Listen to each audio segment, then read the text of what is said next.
Oh, there we go. Okay. Dramatic intro. Hi. Dramatic, very dramatic. I am so glad to see all you guys. And technology, it is freezing cold, and I know Erie must be worse than that. So. It is. All right. Okay, so we will officially call the meeting to order at 4:01 p.m. and start with roll call. Craig, absent. Dave Brennan. Present. Mark Tannenbaum, absent. I'm here. Jeff. Present. Ex officio members, Jason. Chris. Present. Wonderful. Kathy's not on the list this time. Not anymore. Ex officio. I have handed over the reins. Oh, okay. All right. You're just interested by And you're happy about it. Yes, I'm very efficient that way. Hand them off. Well, let's go ahead and take a look at the minutes from the December meeting. And if you have not had the opportunity to review those, please do so now. And or we'll entertain a motion at some point to approve the minutes as presented.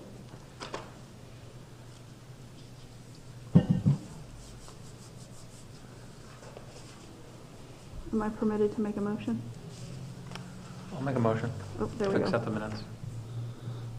We have a motion. I'll second, since Jeff created the minutes. All in favor of approving the minutes as presented, please signify by aye. Aye. Aye. Opposed? Okay. Then we will jump to the public comment section of today's meeting. And I think we have Mr. Myers? Mr. Burton. Britton. Britton. Sorry. It's hard I to am, see. yes, Mr. Britton. I'm so glad. Thank you guys for the opportunity, and thank you. I really want to, in advance, just thank everybody associated with this project, and congratulations on the new commission. Yes, this is a new commission that is sitting here. It is. Yes. Yes, come on, you Yes. guys ought to Yes. be excited. This is a brand new thing for you guys. And the brand new We're so excited about it. Congratulations to everyone. And it's a great way to begin this year. I'd say I'm trying to get my father's, the Britton Funeral Home, the permanent memorial and a ceremony. And I've been working and with the Hagen, the Historical Society with George and Liz, and they've been just outstanding. And then I want to thank Melinda coming in there. And all I'm really trying to get is the permanent memorial. And the information that we've been getting, I guess it's kind of indicative of what goes on nationwide.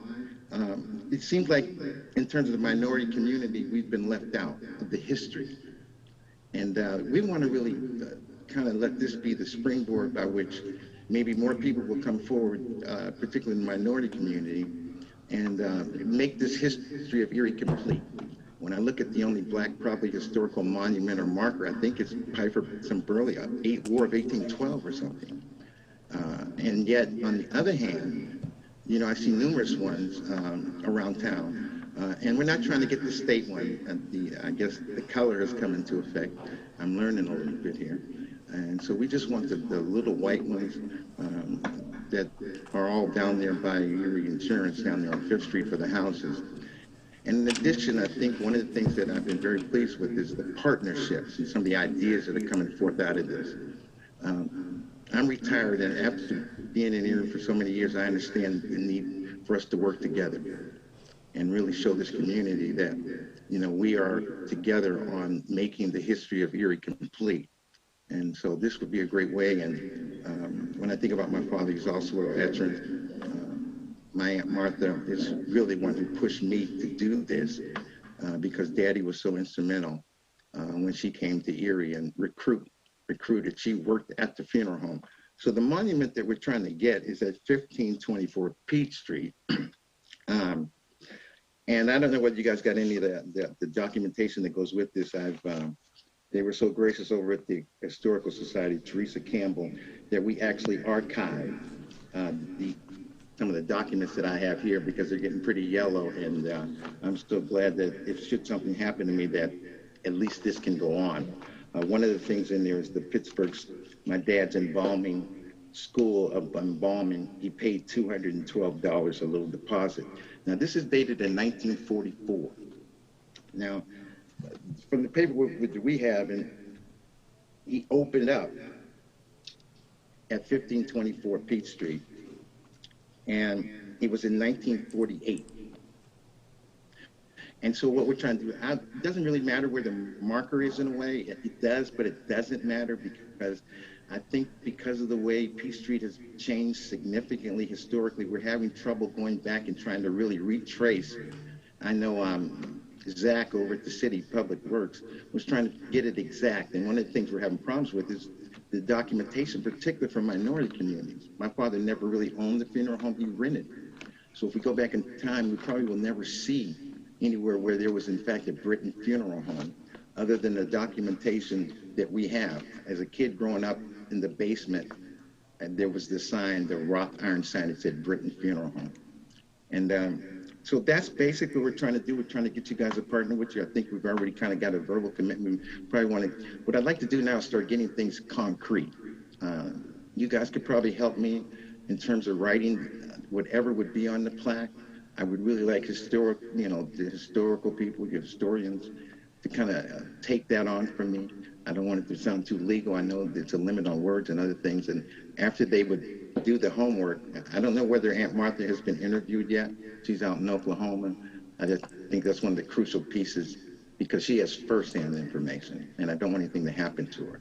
I would like to piggyback this with the Black History Month that's coming up, so we could do something relatively quickly, in a sense, particularly with Black History Month and with you guys coming on. If we can at least get the commitment, the formal commitment, and whatever resources each of us can bring to bear.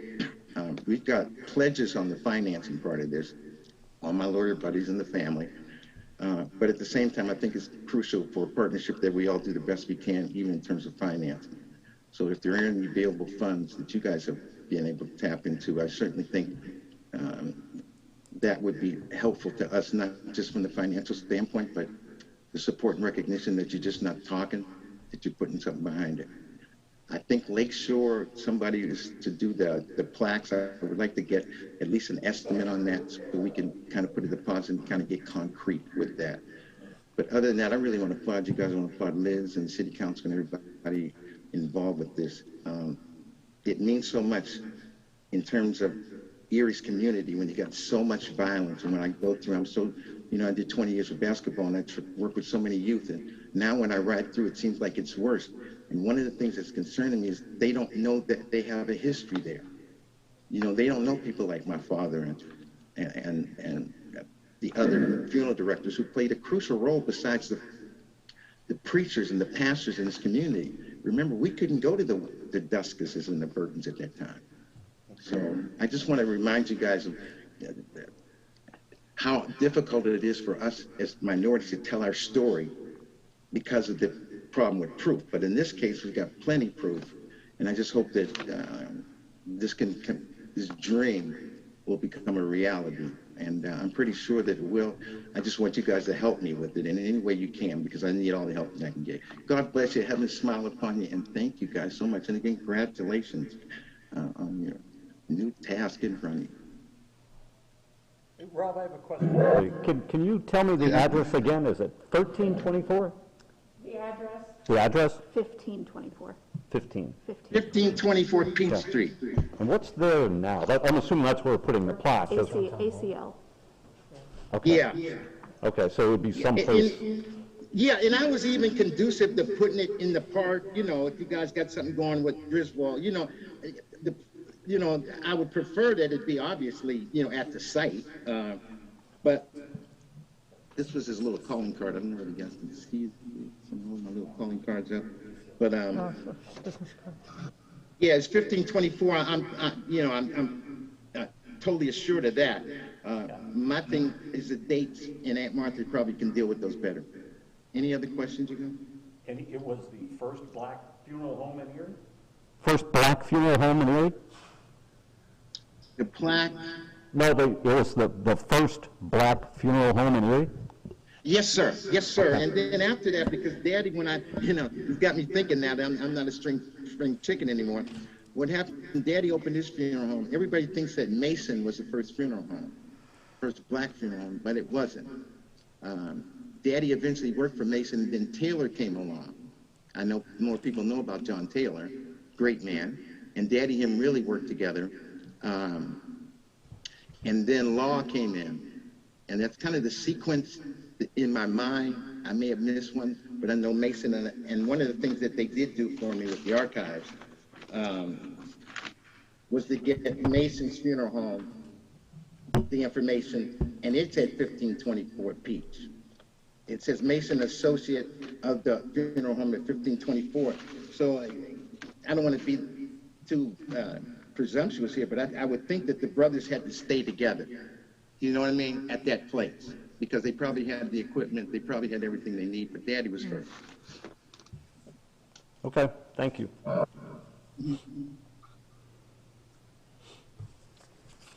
And so Mr. Britton, I know you and I had a kind of a brief conversation last week about another project that is in process that the Historic Review Commission has also supported, and that's a shared heritage project. Since our conversation, I've had some conversation with the team members of that project to see if it's possible that kind of the development of this marker and this story be in some way, shape, or form tied to that project, and whether or not the marker that's installed be kind of reflective of the historic markers or interpretive panels that would be installed through that process. And I don't know, Right. Are you open to that? That's what I think. It's wonderful. I think that's the kind of thing, and I was so impressed that you guys are coming even with the mural. I think Jeff, we were talking about some murals, some physical things, because you got other historical things that are being shown. But anything that we can all piggyback together, especially if we come out with it to let the rest of the community know that they can bring archives to you guys.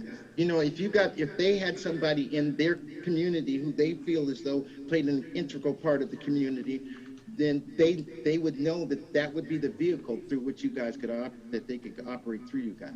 So what's interesting here is that there is kind of a larger story that, again, we were looking at this through the lens of the shared heritage project, and I know this is a little off topic. I feel I'm wearing a different hat, but that project is acknowledging so many places that have not physically been preserved, and I think the site that you're talking about is one of those locations. If you just doing a little bit of research on 1524, it's interesting. So all of those buildings in the 1960s, somewhere around 1963, were declared slum properties. I know that's right. And demolished. Oh, God, you're telling them that God in heaven, you're going to make me cry. But that's the truth. And all them brothers was up around that piece because all the community went there. Go ahead, honey. And I think shared heritage, God bless him for bringing that even to light. Go ahead. I mean, that's a story that needs to be told. That kind of removal of that built landscape in that area of the city was removed as part of the 1960s urban renewal efforts, and of course the mall that was placed there was then That's what it was. very short-lived, right. and that too was then demolished for other developments. So you've got there's kind of this layer of storytelling that goes to the removal of kind of some of this history from the built environment of the city of Erie. So, I mean, from a shared heritage project perspective, that's kind of a part of the story that we would want to tell, in addition to your father's individual story, the greater story about the neighborhood and how. Amen. Okay. Amen. You hit a good point. You hit a good point because I think of Oklahoma City. You know, when they destroyed all of these businesses in Oklahoma City, I don't know whether you guys are familiar with this. You kind of get this same kind of template running throughout America, where because of segregation, because of racism, right?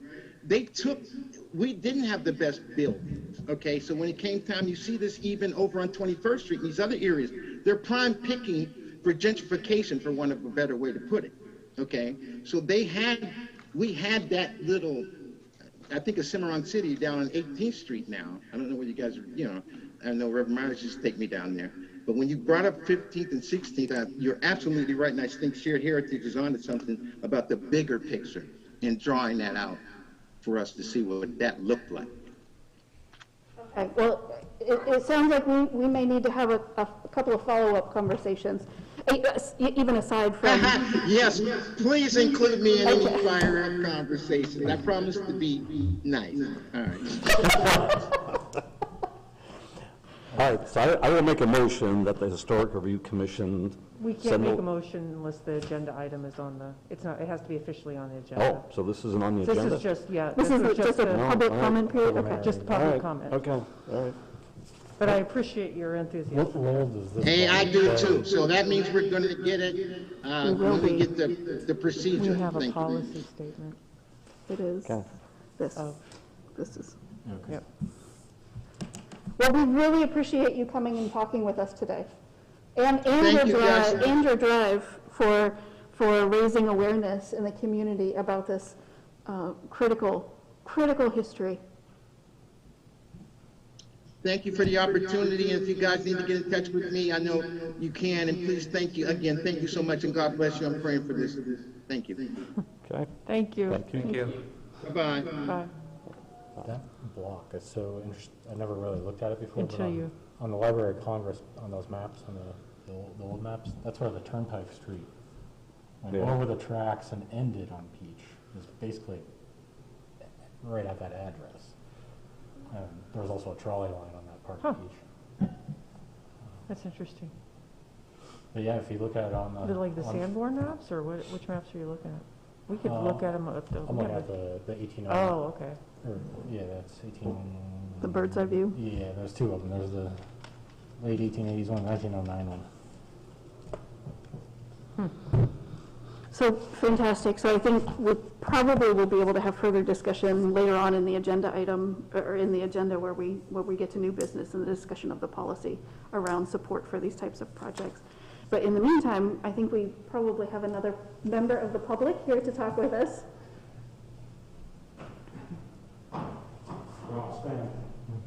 He would be shocked to know that I'm here.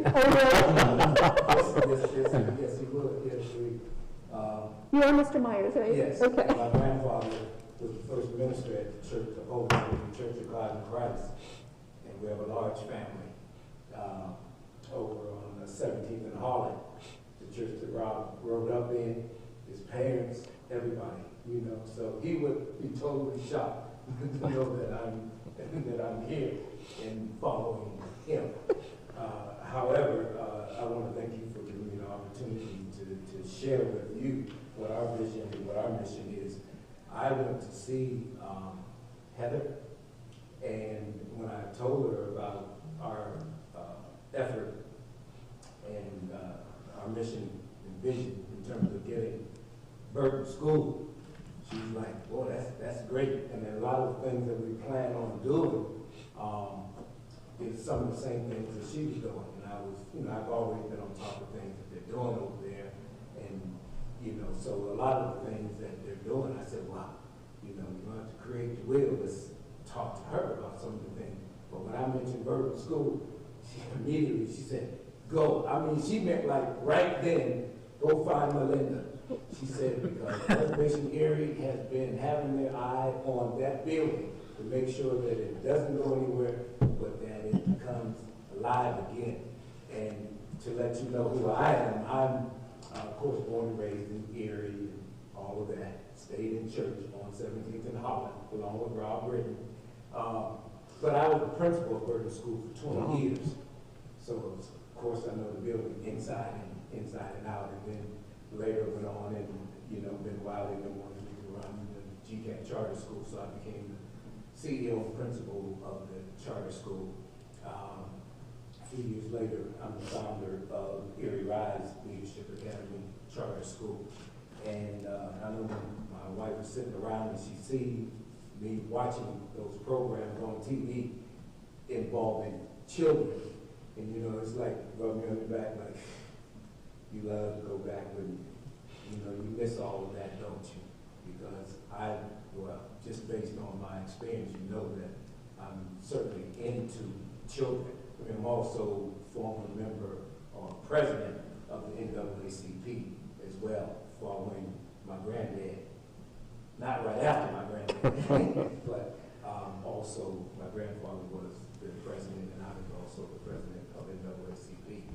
And so one of the things she would say 2 years ago, she said, you know what?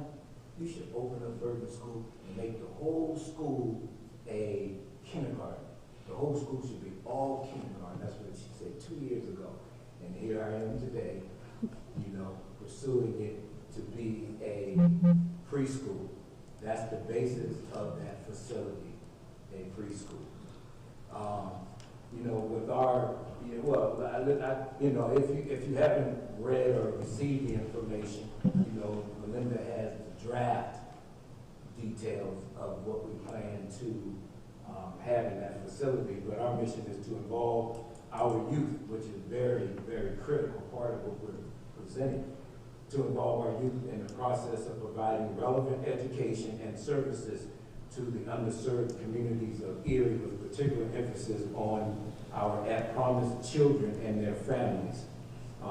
And this will be done through worldwide collaboration, because I've always felt that in order for things to get done, it certainly has to be a village, but a large village. You get ideas, from around the world. I did a lot of traveling. As soon as we went to Beijing, I'm visiting a school. Went to South Africa, visiting a school. And many other places. And recently, just in between September and May, visited a lot of areas and going to Jamaica and all these areas and Bahamas, always trying to find out what's successful, what works. And so that's, what our mission is. And, our philosophy is based on bringing the services to the community, and that's needed more today than ever before. But our philosophy is based on that, bringing the services to our community. And our vision, I always say, this is our vision, this is our goal. What will we be? What will we do? We'll be a family-oriented agency with support and families living comfortably in their homes, free of environmental hazard. We'll be open 24 hours, 7 days a week. We'll be a family based on being healthy, spiritually well, safe, secure, educated, economically sound, self-sustaining, politically engaged in their community and their world around them. And that's what we see in terms of our vision. But the basis of the school will be a preschool and a mentoring program. I certainly presented our detailed program to the superintendent. Our team did. It was very well, received, and they're looking for one of the things that he said, because a big part of what we're talking about is safety and security. And what we're talking about, I'm sure you're familiar with the blue coats and things that they do walking around the school, etc. Well, we're talking a little step higher than that, although I'm partnering with so many organizations and groups and individuals.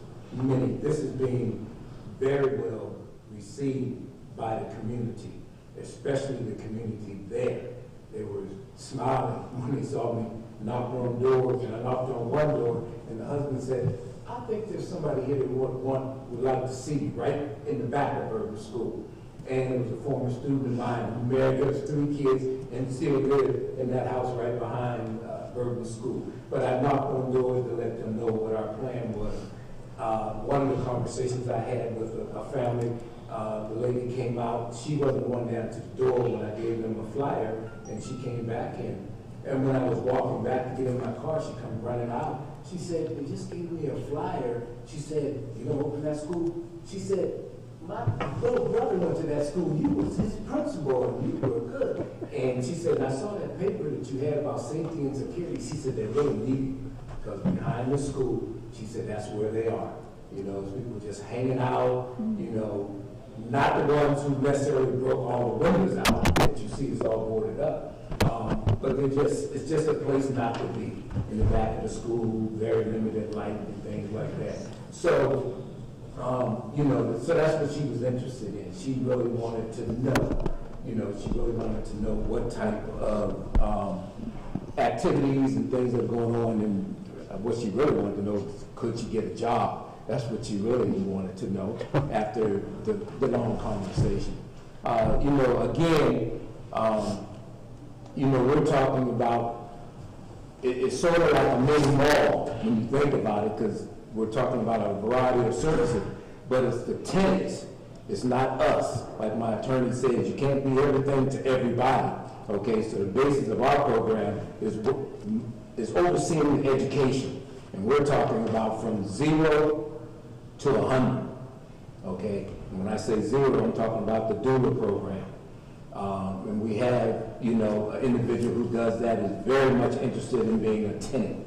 Okay, Head Start. Got a couple of people very much interested in putting their Head Start in the facility, and then of course the community college. And you already know that, and you're welcome to come on at 1 o'clock on the 24th, because we're having another walkthrough on that day. And basically that one is for the community college. The president and their staff, their site team will be there to see where they can fit in. He's already told me exactly what they need, you know, and I'm thinking when they see the second floor, they may want the whole entire second floor. And so that's where we are with that. You know, in terms of the many activities and services that we plan to provide, you know, if you think about what you know and your experience, all the things that we've been taught is the same services that they need. You know, if it's banking, you know, purchasing of insurance, you know, funerals, how to go about, you know, doing those type of things. I mean, there's so many services that's needed that we have tenants who are willing to provide those services. But again, our focus is the education part. That will be the foundation of the facility. We're going to have probably and I always say that because of my experience. If you know what we accomplished at Burton School in those 20 years, the services that we brought. You can talk to any of my former students, including Outlaw, who works for the mayor, Zach, who just ran for city council, Mo Troop, former student who's now on city council, and I can go on and on. These are all former students of mine. And, you know, the services that we brought, we had a bank in the school. I'm looking to partner with the bank to have a bank in the facility. Okay, cable TV.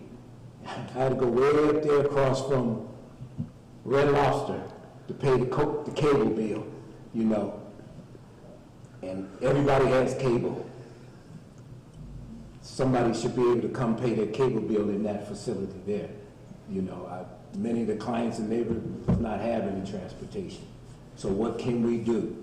You know, we're surveying the community, asking them what types of services would you like to have? What do you need? You know, going back to the safety and security, which is a top priority, and the reason why I'm going to partner with Deal School, I'm going to partner with St. James, and I'm already partnering with McKinley School, Mr. Saper, the principal of McKinley, is because we plan to provide security from Bird Drive all the way to, I thought it was Parade Street, but Saper said McKinley's boundaries go all the way to Front Street, and you know, we're talking about walkers, bike riders, and 5 or 6 automobiles you know, small, like you see, who had Erie, like Erie Insurance has, those little small cars you see around the community. We would like to have that 24/7. So it doesn't mean that we're going to be open immediately. It's going to be a phase-in process, all right? But our goal is to be open 24/7. You know, go ahead. Well, I was just going to ask if it's possible for, since we're in the middle of our public comment period, if it's possible that the commission members have an opportunity to ask you some questions. I hate to interrupt you. Oh, absolutely. I just want to be sensitive of the time as well. Okay, absolutely. Well, I just want to end up with that part about the safety and security, because I know it's so critical that we, you know, provide that, and that you understand what kinds of securities that we are serious about having 5 or 6 automobiles 24/7 in that community, riding all day and night. You see something, say something, do nothing, call 911. Great, my name is Jeff Solonis. Nice to meet you. I have not seen the background documents. What organization is going to be, who are you representing? Erie Cares. Okay. ETC, Erie Truly Cares. And our attorney is working out all of those. We just established our board. We have some wonderful, I'm sure you know the individuals that's on our board, from Reverend Martin to Dr. Grace Kennedy and many others. Our vice president is a young person, because we're very much in tune with the importance of young people being a part of this, because that's, in a lot of cases, this is where we fail, to bring them along and get their input, so that when we move out of the way, there they are, or when they push us out of the way, there they are, capable of taking over.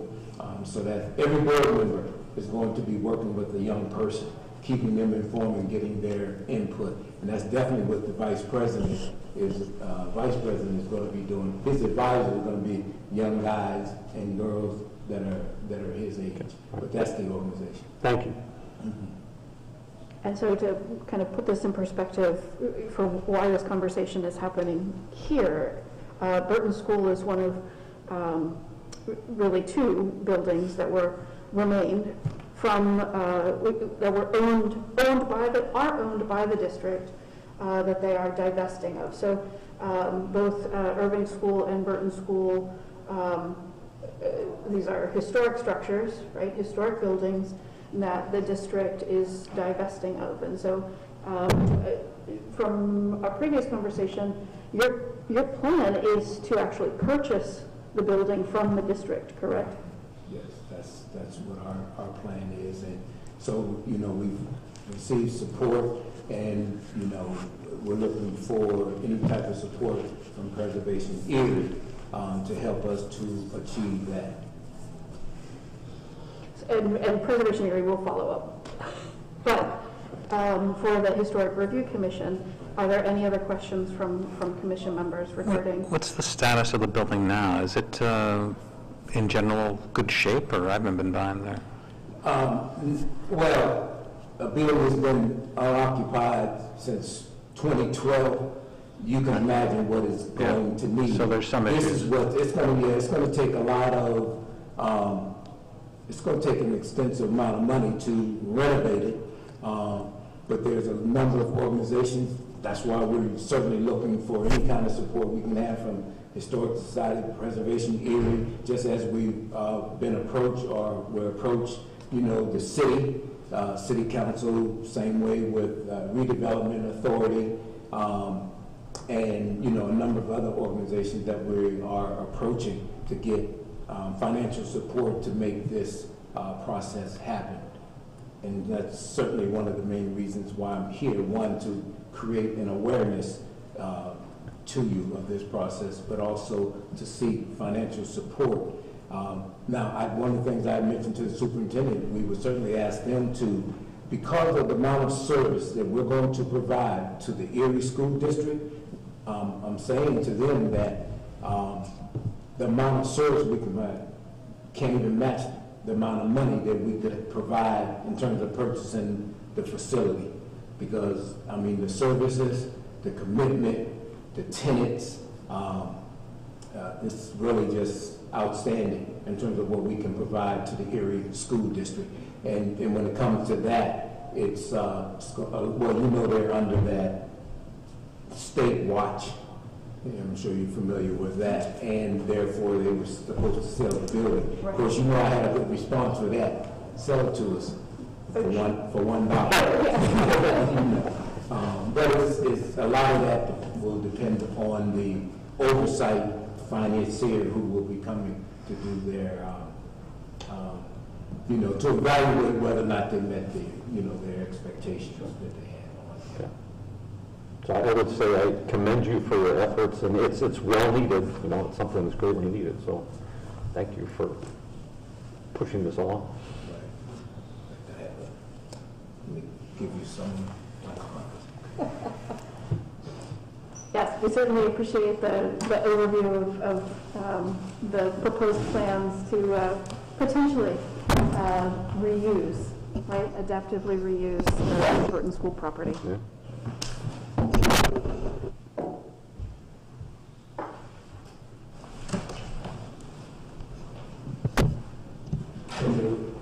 On here it says Erie Cares, but my attorney, we're originally Erie Cares, etc.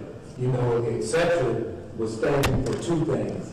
It's going to be more and more things added over the years, but also it stood for Erie Truly Care. My attorney said, Mr. Myers, when I was a professor, my professor said, just say what you mean. So he said, just go straight with ETC, Erie Truly Cares. So that's why it's a little different. But if you send me an email on Erie Cares, it'll still come to me under ETC. Very good. Thank you so very much. Thank you for the opportunity. Thank you.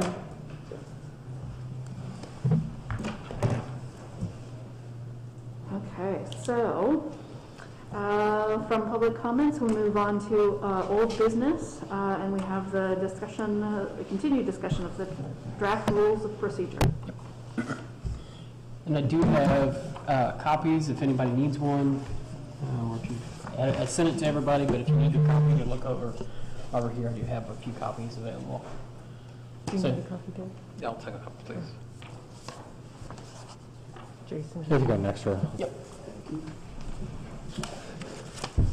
And hopefully this is the final draft that we can approve. So I'm not sure if anybody's had a chance to look over it. It should include changes from our last meeting and from discussions with Kathy that I've had with Kathy, so hopefully it should reflect that. From the last meeting, I went through, I sent out the meeting minutes, kind of a highlighted copy of them with issues that we discussed that I just want to see if this made it into it or not. So I want to make sure that we're on the same page numbers on here, which is convenient.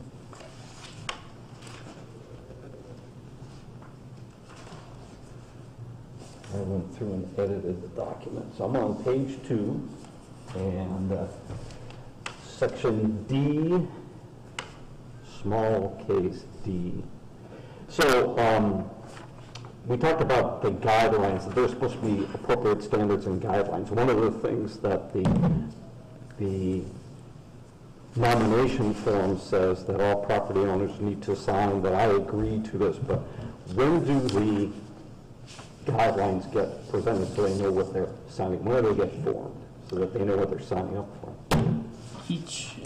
To start off with, before, I mean, the historic district would need to be formed before we set up guidelines, design guidelines. So design guidelines would, until they're established, we would use the Secretary of Interior standards as our guide. And then we would be developing historic guidelines for each created historic overlay district. So up until those are created for those districts, we'd be using Secretary of Interior standards. All of that would be discussed during the public meetings that are required to create historic districts. So during those public sessions, we would go over design review guidelines and how those would be developed. When does the public session occur? After the nomination form has been submitted? Let's see, it's after the nomination form is received. Did you do the flow chart that showed I the? haven't done the flow chart yet. I didn't have time before the meeting. That'll be coming, and I'll send those out.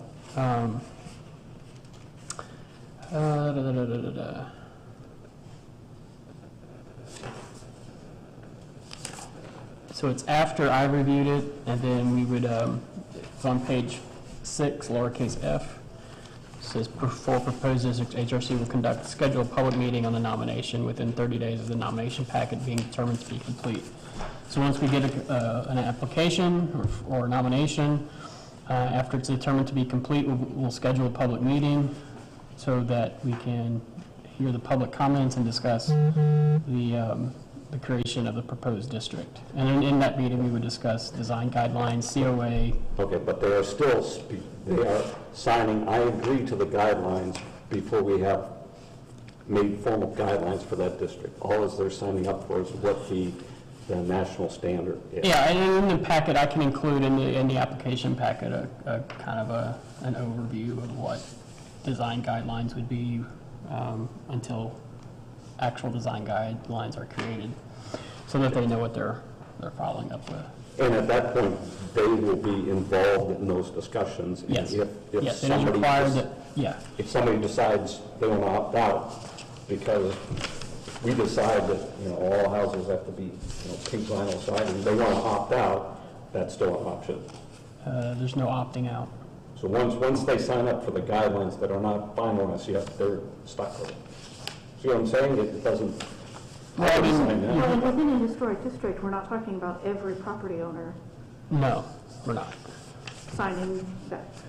But what I'm saying is, let's say all of us are in the district, right? We're all residents in that area. And we sign that form that says, I agree to follow the guidelines. And in the process of developing the guidelines, I decide I no longer want to be in the historic district because I don't like the guidelines. And you're saying I can't opt out. So, Yeah, since it's a zoning overlay, there would be no option out. You're part of the district if it's approved, if it's created by the city council. Okay. So, but up until that point, there would be modes of opportunity for the public, an owner, stakeholder of any kind, to make comment on what they want or don't want. And then there'd be further public meetings once the district is created to discuss design guidelines. The public would be very much involved in what those design guidelines would be for the historic district they live in or own property in. Okay. So there's multiple modes, multiple opportunities for stakeholders, building owners, residents to comment on the design guidelines. okay. It's treated just like a rezoning of property. Right. Someone could choose to rezone property, there's a public input taken on that. Yes. But then city council would agree Yes. to approve it or not approve it based Right. on the input. Right. Okay, but one of the things, and I think we had the discussion early on in the formation of the council, was the last thing we want to do is get the reputation of coming in, forcing things down people's throats, right? Right. We want to be cooperative, but, Right. I just want to be careful we're not Yeah. buying into Well, that. it needs to come from the neighborhood. Yeah, I don't think anyone's going to say, well, so-and-so lives on the other side of town's going to promote this. I think it needs to come from the neighborhood and be within it as an idea to help the neighborhood. Right. And our bylaws do state that it has to be involvement from the community Yeah. in these standards. We'll present options. I know for right now, is it Lower State Street? That is, or not Lower State Street, but West 6? no, the development. EDDC's Yes. development? Okay. Yeah, EDDC is developing design guidelines.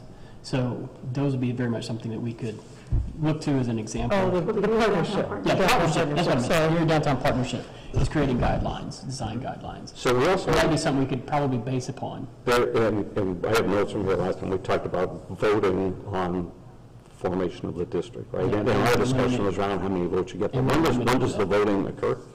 There's no voting. We eliminated that Okay. after our discussion from You last mean time. from the property owners? Right. Oh, correct. I think we discussed that in earlier discussion, but it's going to be a city council Right, it's a city approval council vote, right. based on a public hearing. Right, and there's public hearings, you know, before, when the nominations are received, there's a public hearing, and there's the Historic Review Commission actual regularly scheduled public meeting where we consider and vote on it, and then it's sent to the Planning Commission, then it's the city, so those multiple times for people to voice their opinions on the historic district, and then options afterward, once it's created, to talk about design guidelines and things of that nature. The bylaws are also clear about what would potentially be triggered by any changes to property. Yes. So, you know, it does talk about porches and windows and doors and those kinds of things, so that, you know, theoretically, a property owner would know in advance of the development of the design guidelines, kind of the types of aspects related to their building. If there were changes to it, which would trigger some type of a review. Okay. All right, so it is, they will still be required to sign, they will still give their consent in advance. Formal guidelines will be generated after the fact. There is no voting anymore. It is essentially city council will make the determination that they're changing the voting, that changing the zoning for that district. Yes. Okay. And can one, well, if I made a stink in front of city council, could they include me out of that entire block or the entire zone? They can. They could. City council can do whatever. They can draw the lines whichever way they want. All right. And there are examples of other districts across the Commonwealth where it's not Not the entire block. it's not the entire block, or it's not consistent. It may be 3 blocks over here, skip a block, and 2 blocks over here. But it could be like one property on a block. It could be that precise. Sure, yes. Okay. All right. Again, it is ultimately up to council to determine what is the benefit to both the community as a whole, as well as the individual neighborhood, as well as the individual property owner, right? Okay. All right. All right.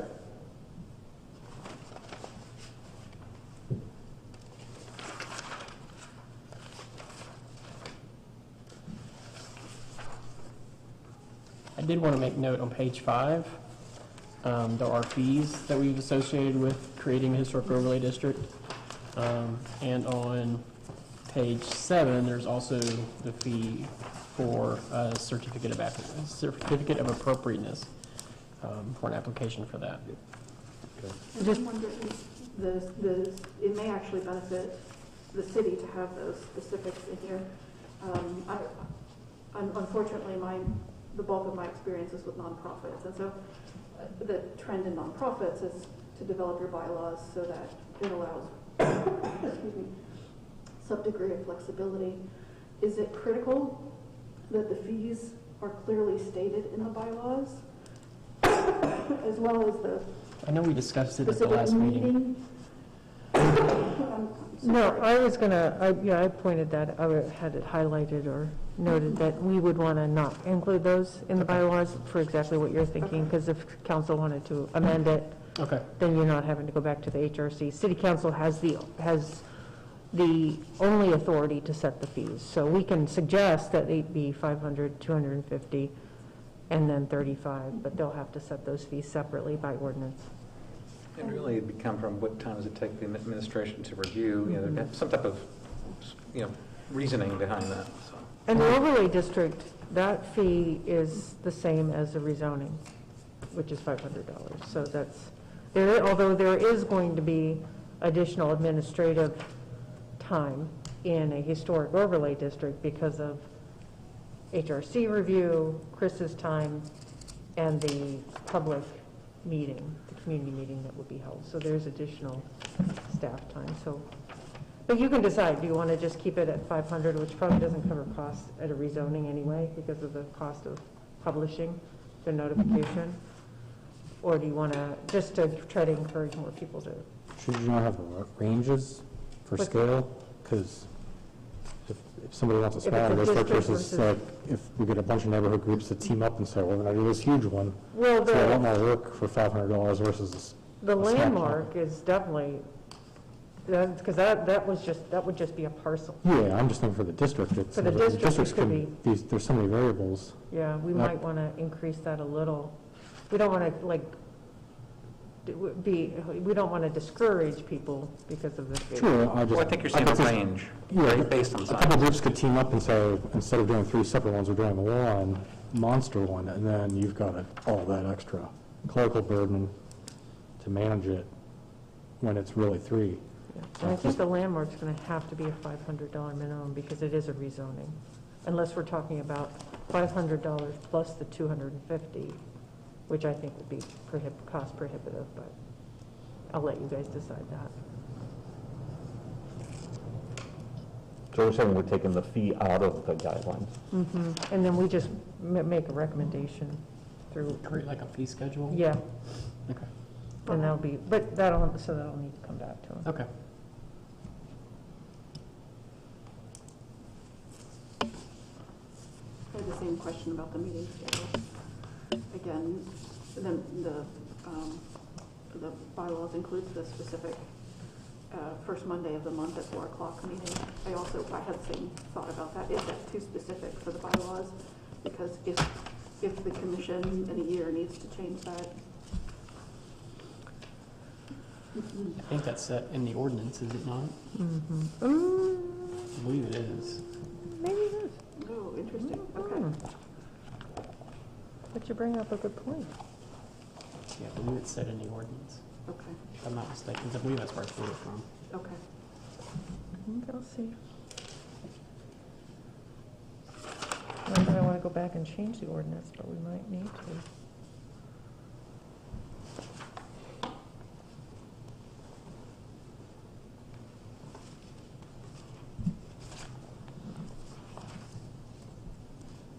But there is a section where we can amend the bylaws if we need to. There is an article on that at the very end.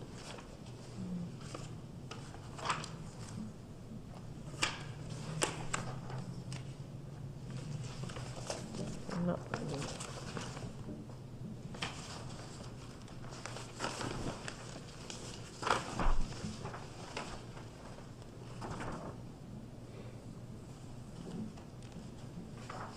And so with the fee structure, is the council is the entity that creates the fee structure? To approve it, Okay. So basically, we would be recommending. recommending, okay. With that recommendation, does that require justification typically? I would think you'd want to do some review of other municipalities or get a feel for the range and then make a recommendation based on what we think at this time. And again, nothing's ever going to be perfect. It's not in their meeting schedule. So I agree with Melinda, you probably just want to leave that vague, so you can change that. What page is that on, Melinda?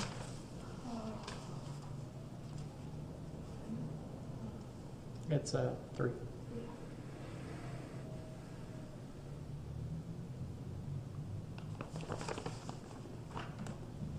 Yeah, just, I'll just put Yeah, meetings just- shall be once a month. or as needed, because there may be times when we don't. You could, I think you can just take this out. Yeah, that's fine. It also impacts Article 4, where it says the agenda will be submitted for publication on the Wednesday prior to the regularly scheduled meeting. In my edits, I simply changed that to 5 days prior. So I think that's what Wednesday is.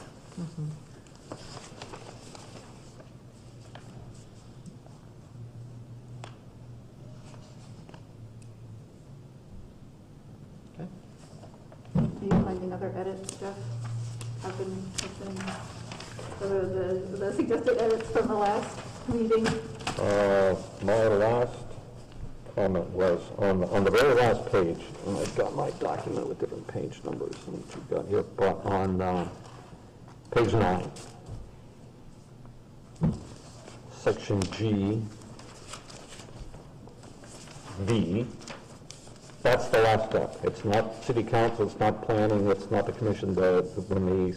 When the Historic Review Commission approves the COA, that's it. They're free to go Yes. do their work. Okay. It'll be approved, and then we'll notify the zoning officer, zoning staff that it's been approved, and they can go ahead and issue building permits or whatever permits are needed. Okay.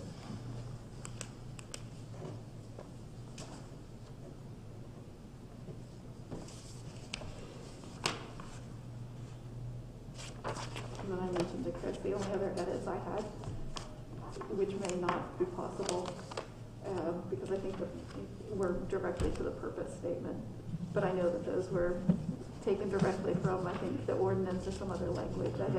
I had taken some time in an effort to try and kind of consolidate the purpose statement, just because some of the bullet points felt redundant to me, so I had done some consolidation, but again, if the purpose needs to remain as it is stated, that's fine.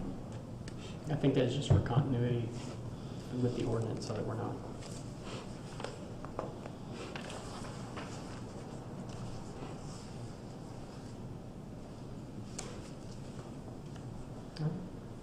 And I have some just tightening of language. Okay. That's it. If you want to send those to me. I will, yeah. Okay.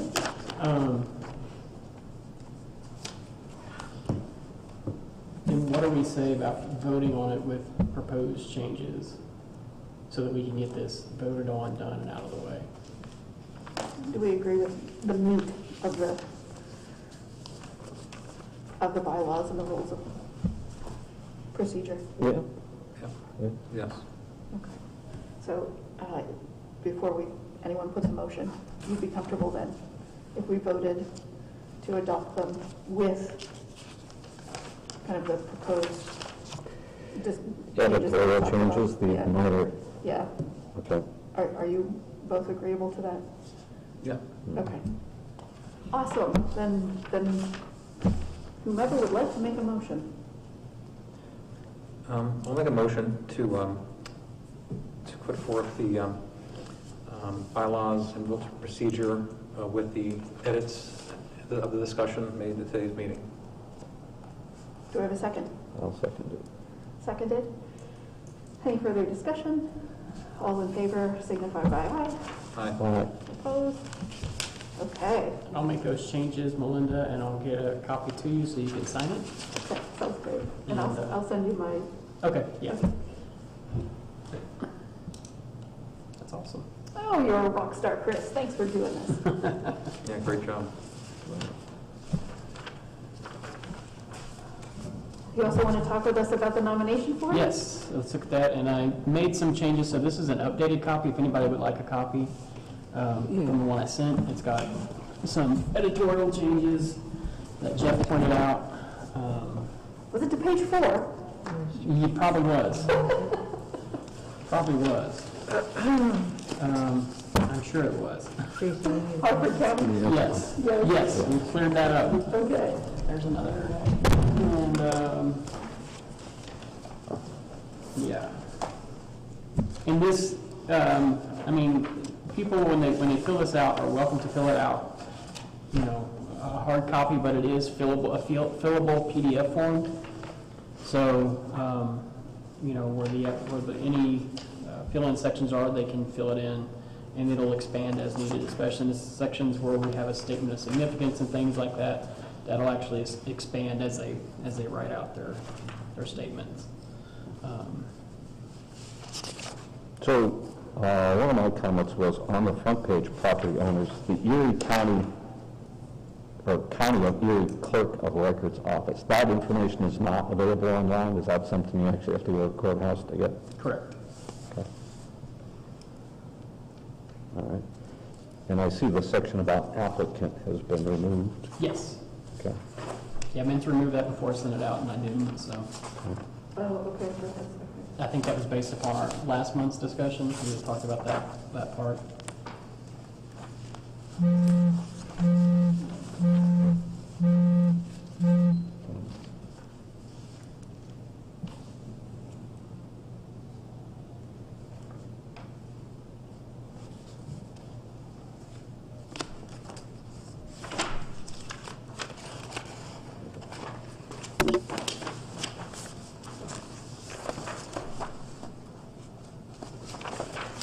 On the checklist part, which is on page 5, I need to add a section. Once we get the fees approved, that needs to be added because we need to process it with a fee.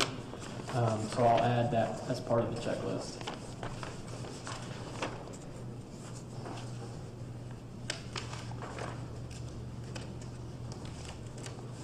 Well, and we do have, so the property owner consent form, if we are looking at a district, that needs to, the district nomination needs to be signed by every property owner? No. No. I think it's, We can have a contact though, and This form must Yeah, be we'll have- signed by all legal property owners of the nominated. yeah, I property. think that was also part of the one that Oh, we okay, wanted to okay. remove. Sounds good. so how do you validate if they're willing participants or not? They have to sign the form.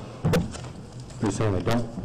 You're using it. Since it's a zoning, they don't necessarily need their, So you need one for, this is supposed to be the district and an individual listing. Maybe it's true, maybe that's the hard part. If it's an individual listing, individual actually, listing is going to create a separate application form. okay. Yes, because this is the way this is formatted, it's This is really for a district. for a district, yes. Yeah. So this would come out of the district, and it'd be in the single entry.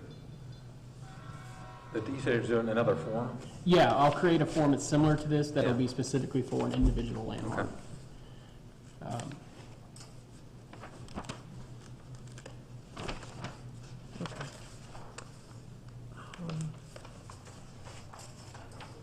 Yeah, because that's different. The way you can nominate a district is you are either a property owner within the district, but you could also be a community group. Yeah, community group, member of city council, or if it's part of a historic preservation plan. So if it's initiated by city council, there's probably not going to be a nomination form. But I really can't picture it coming from city council I don't, without something from the neighborhood. Maybe. I mean, I'm trying to think, if you're actually working on amending the zoning ordinance, you don't necessarily have to have a neighborhood, a resident, We typically do, though. I guess. Historically, you What probably if a city only. council person wants to go rogue and just do one where nobody wants one? They would still- Well, I can't see other city council members agreeing just to go rogue and Right. vote on it. Right. Three more votes. Yeah.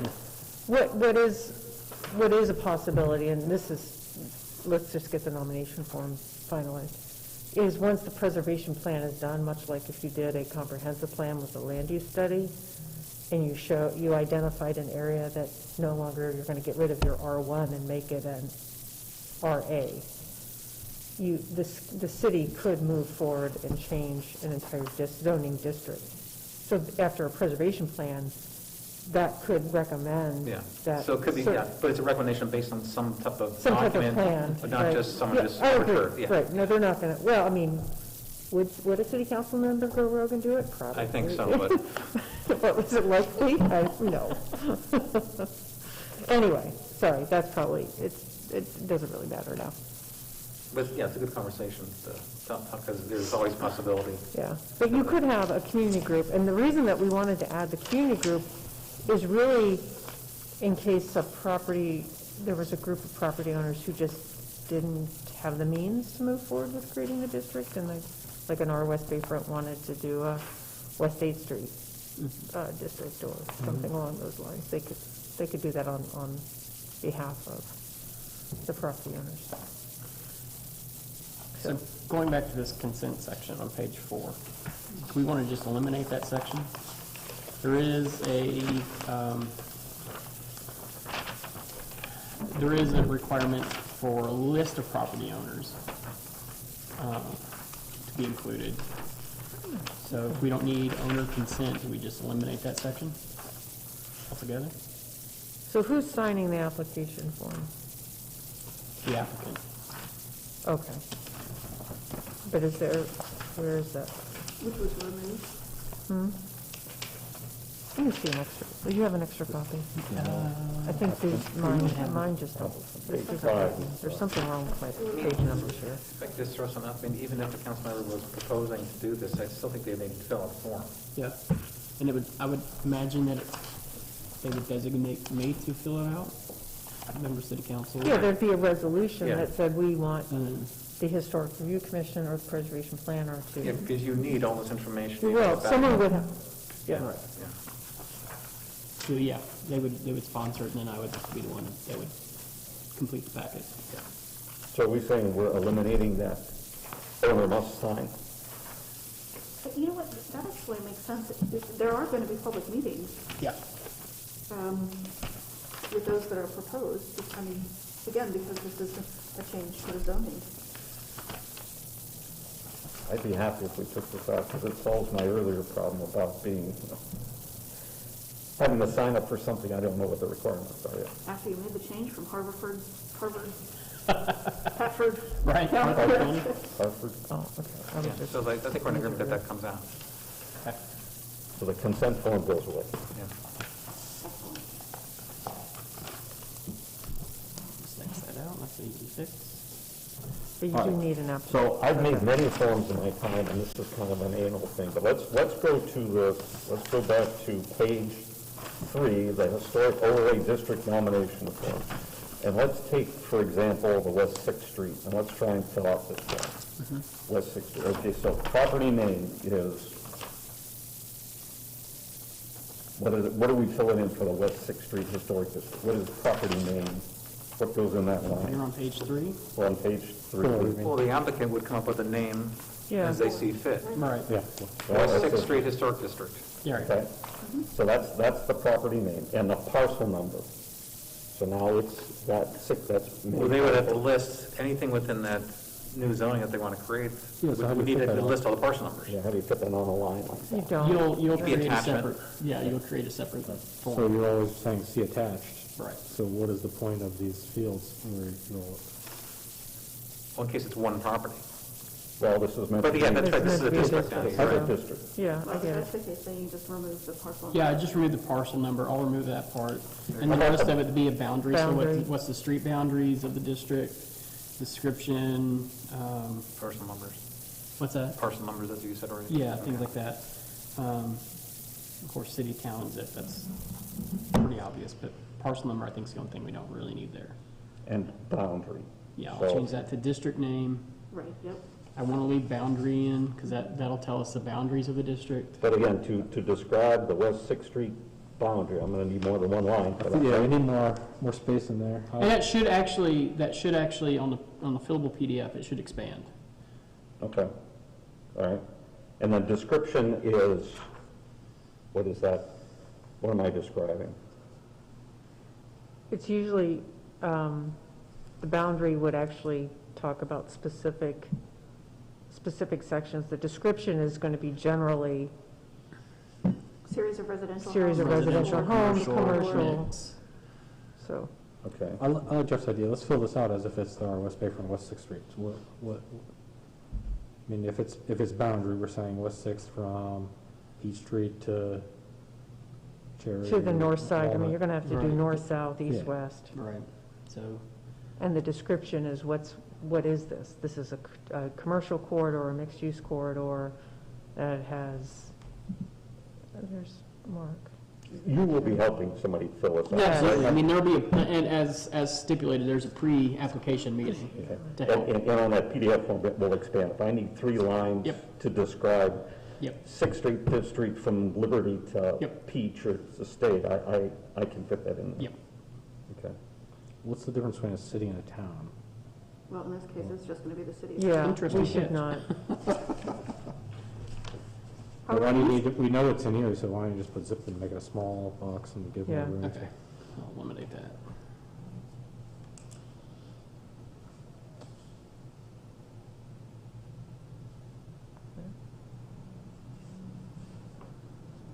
Same thing, under applicant, you have city, comma, town. Well, that's his address, we assume. Yeah, but I got city and town. Right, Needs right, to be- right. But city should stay there. Right. Then I see on property type, you've actually changed it to mark all that apply as opposed to just check one box. All right. Which would be appropriate for a single site, but, okay. Condition of the primary resources. So we would more Check than all one. boxes. With the property type, I might suggest that we eliminate any suggestions that are beyond what we would find within the city of Erie. Like a windmill? Millstone? Potentially. Well, for example, I mean, But, yeah, but I was reading through this, and at first glance, when I was looking at the different types, like building structure, site objects, the first thing I thought of was like, oh my gosh, somebody needs to define these. So I was so appreciative that you took the time to do that. I would do the same thing with underneath, under conditions of resources. I think you kind of need some Yeah. examples of what Examples. deteriorated. well, ruins. I mean, if it's that whole West Sixth Street district, you'll probably find an example of every one of those in that block, right? So is there really a need to, since it's a district, not a specific site, do we even need a Yes. condition of resource? Average, yeah, how do you collect that for all of the properties if it's different? Well, there's variations of conditions within a district, so. Right, but I wouldn't want them checking all these boxes, so what's the If point? it's all of the above, what's the point of the boxes? But it may not be all the above. If it is all the above, that's fine. But if it's, you know, If the everything's district- pristine. if everything's pristine, then it's just excellent or good. Where does that exist in this town? Sorry. West Sixth Street, West Sixth Street. West Sixth Street, West Sixth seems still close. I don't know, there's some exceptions on that. but- not many on that one. I They're mean, there's slowly excellent. going away. Yeah. Um, Yeah, They're I ruined. think that's good for a specific site, but for a district, Yeah. I mean, you're kind of generalizing, How, yeah, shouldn't you say something that would describe the overall characteristics, maintenance characteristics of the, Okay. So you want, something that's, or overall general condition. what does this give you, what does this information does this give you to benefit you like down the street? Like, I don't think you're looking at these boxes ever again. And you probably, when you were sitting down with the applicants, you probably already know some of that is. okay. I'll just change that to make it fillable lines or Yeah. fillable box and make it overall general conditions of the district. Because I think that gives them the ability to say, like, overall, this neighborhood's healthy, we have 2 or 3 exceptions to that, or Okay. overall, this neighborhood is blighted and, right? It certainly could be used for, you know, targeting redevelopment or investments. I mean, if you have a proposed historic district that, or an approved historic district that has 2 properties that are, let's say, in deteriorated condition and 20 that are in excellent condition, that certainly identifies an opportunity. You could do percentages, ask for percentages then, say, would you say, per your estimate, that, you know, what percentage out of 100 of the properties are excellent, good, fair? Just an idea. but again, you're gonna be helping to fill them out, you can kind of guide them to Yeah, say, you know, it's a guide them district all the that way was through. red line years ago and is really blighted, so. And we're, you know, I mean, you did a good job making the forms.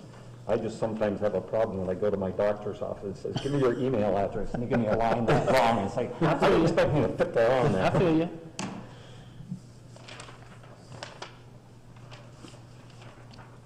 Hopefully, everybody will do this in a PDF form, because, you know, I'm not really looking forward to reading people's handwriting on these forms, but, so hopefully they'll do. Well, you should request just put digital only. PDF submissions. That's my hope. I think eventually that's what we'll do, but I don't know Save it free. immediately. Well, and whatever the first nomination is, we may want to make sure that it is stellar enough that we can use it as an example. Absolutely, Right, yeah, yeah. First district will be the precedent for everything. awesome. Like, this chart, I think, is good, and the next, for the historic backgrounds of properties. Okay. You got ranges there, I think it gives you, you would,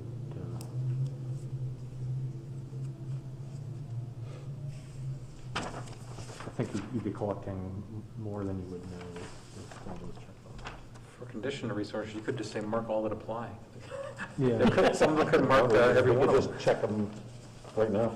Hopefully not ruins. If somebody comes to you with one of these, chances are you're gonna, let's go drive around, look at it together. Yeah. One And thing, Go ahead. I was going to say, one thing you may want to add is instead of the property owner's consent, letters of support Okay. would be good. That's great. As if it's a rezoning or something. Mm-hmm.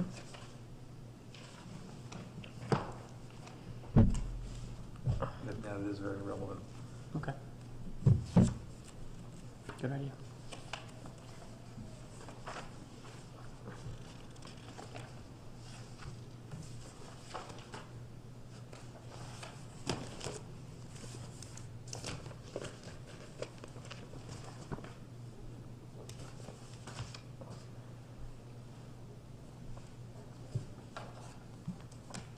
Mark is on the call now, Yes. for those who have your back to. He had a problem signing in. Do you want to get Mark's Mark. input? Can he speak?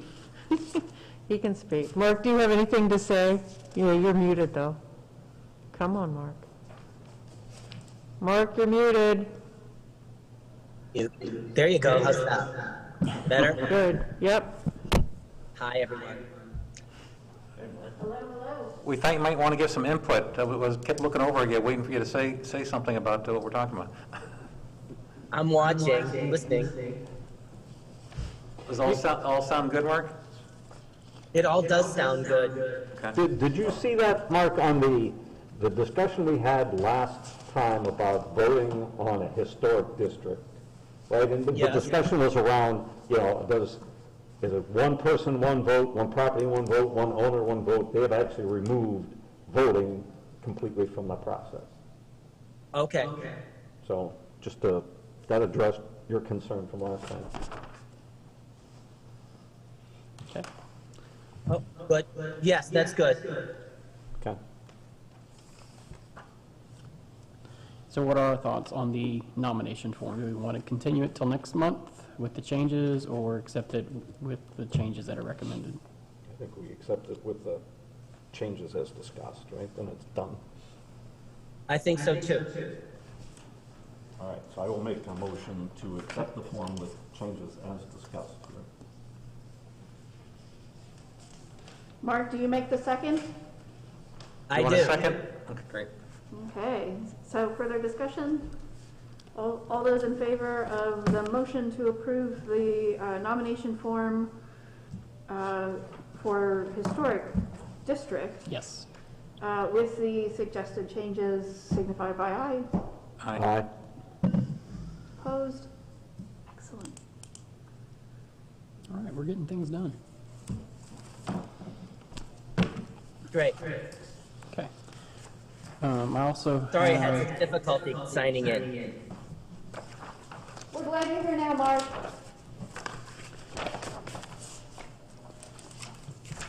So then if we jump to new business, the first thing on our new business is the statement of support.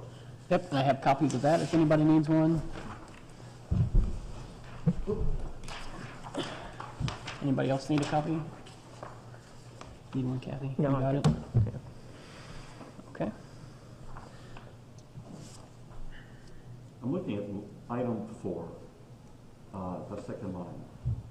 Will give consideration to the request and vote, offer a letter of Vote support for Yeah. the, Yep, what is typo. Vote to offer. To offer.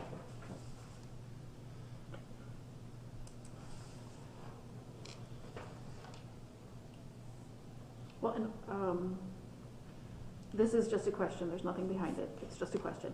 Are we only offering letters of support? Or is this, could this potentially be, money? well, no. We'll give consideration to the request and vote on an appropriate action signifying support. I don't know, again, I'm just thinking broadly, is there anything that we would ever want to do that it goes above and beyond a letter of support? Would we like to recommend to council an action? Would we like to recommend to the planning commission an action? Is there anything beyond just a simple letter of support that we would ever want to do? Which is why I'm asking, would we prefer maybe to broaden the language to include? Could it be a letter advocating for something? A letter on a, not just a letter of support? You know, it could be a letter of support, but with a request or an action or Yes, something further. something along Or those like a lines. resolution, like that's what council would do, is a Yes. resolution to do something more. Yeah. I was also thinking, as you were talking, Melinda, that there could be a resolution that you want the preservation planner to work on something on their behalf, or this is a good CLG grant application we Yes. want. So it could be more than Yeah. that. So to vote for a resolution of support? Is that, Vote for, this maybe just some generalized terminology here, Melinda. Yeah, I don't that's- have a good one. Like, come on. It's, Well, good. honestly, I was just thinking of like some appropriate action, like to vote, right,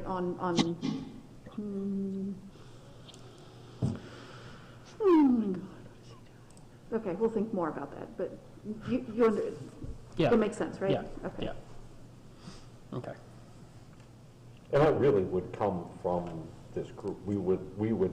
Someone would make the motion to say that I want a letter of recommendation. Or we're saying people ask for it. We would make the motion to say, and so we could decide whether we want to. Correct. Someone would make a cancel you. presentation or write a letter to us and make a request. But we have to determine what the action is. So does it really Correct, matter yeah. if that's on here or not? Because we're allowed to do whatever motion we want, right? Well, and maybe that's what it is. So members of the Historic Review Commission will give consideration to the request and vote on an appropriate action for the project, Yeah. which could be just simply a letter of support, but it could also be the request for a resolution. It could also be to put Chris to work. It could, right, yeah. Okay. That means I'll need to change 5 as well.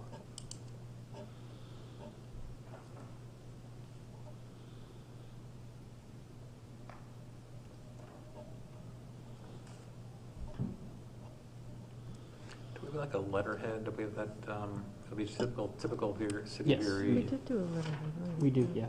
It's City of Erie letterhead under the planning department. Getting ready for that letter of support, that's all. Yep. And we have issued 1 letter of support to this shared heritage project, so that was our first official action, I think, yeah. And it's on that letterhead.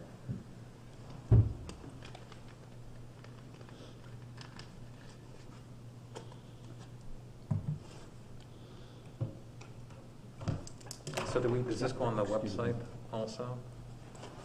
Or are we, No, I gotta go feed the parking meter before it costs me another $15. Oh, it's 5:30. When do they stop? 6? Oh, Oh, that's a good point. it's like it's dark. I mean, like, I don't think I ever feed it after 4:30. On the street now. Okay. What was the last question? I don't remember. I'll need to change 5. I know that based upon what we just talked about on number 4. Reword that a little bit. I was gonna tell you, I think you're missing a comma in 5, but I think you're missing a comma in 6 as well. Commas are a nemesis. Is requested, comma. Oh, comma. Oh, I was asking about the After completion. website. A lot of these things going to be comments on the website or links to the website that you can pull up the language or, you know, I know we're still developing, so it's maybe Yeah. too early to talk about that now. I'm just wondering if the resources are all available, so when we're done discussing them and get all the forms set that they. We should have, once the form's complete, we should be able to put it on our website, at least a link to it. And same with our bylaws and rules of procedure are posted, or the draft is posted right now. And we could probably just have it, once make the changes, just have it posted on our website. Yeah. It's trying to be as public as possible and, Right. let people want to know what's going on and if they have Right. access to it, the better for Yeah, everybody. and it'll probably be the same with this particular policy, or there'll be a tab for policies, various policies that we might create. Do we want to say anything about are all, never mind, they're probably not. I'm sorry, let me finish my thought. So my first thought was, do we want to say anything about the HRC's public comment period? The fact that it's an open period for the public to come and present ideas. And then I thought, well, it doesn't necessarily have, these requests don't necessarily have to come through the public comment period. It can come through the public comment period, but it can also come, right, so if they present information to you and it gets on the agenda, then it becomes something that we can discuss as an agenda item. So there's two ways in which the public. Okay. Thank you for following me as I thought through that. I get you. Okay. So do we want to say anything about the public comment period or public comment time that is part of each HRC meeting? Kind of just clarify what occurs. You're just saying, make a Well, clarification. and the fact that So is someone knows if they come and just speak, show up there, it's one thing, but if they get on the agenda, it's another thing. Yes, to clarify the difference between those two. But is it necessary? I don't know. What do you think? I've put at number 1 that they are supposed to meet with myself before, as a part of seeking official support from the HRC. Okay. They'll meet with myself, and there we can discuss whether it's something that they want to offer a letter asking for support, if they want to do it during a public comment section, or that we can officially put on the agenda like we did with Mr. Britton and Mr. Myers. Okay.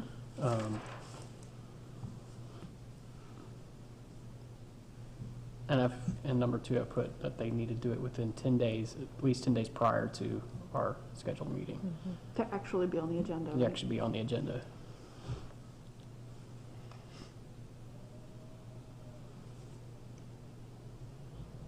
Is there an opportunity for people to know that we do have a public comment period? Is that just something that people know? Because I didn't know. We can make some sort of post on the website and let people know that there's a public comment section. Okay. I mean, in theory, it is best that you have the opportunity to talk with them ahead of time. Right.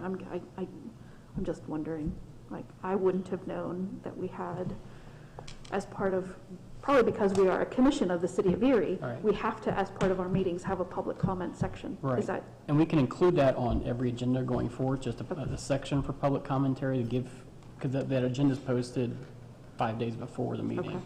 So we could post it on there if people want to look at the agenda and they see there's a public comment section, that they could, they can then come to the meeting and offer comment on whatever. Or preferably they come and meet with me ahead of time.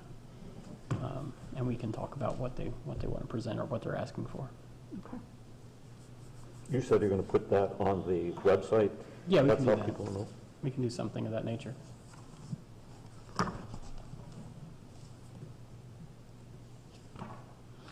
And the date will have to be on this too, when it was adopted. Okay.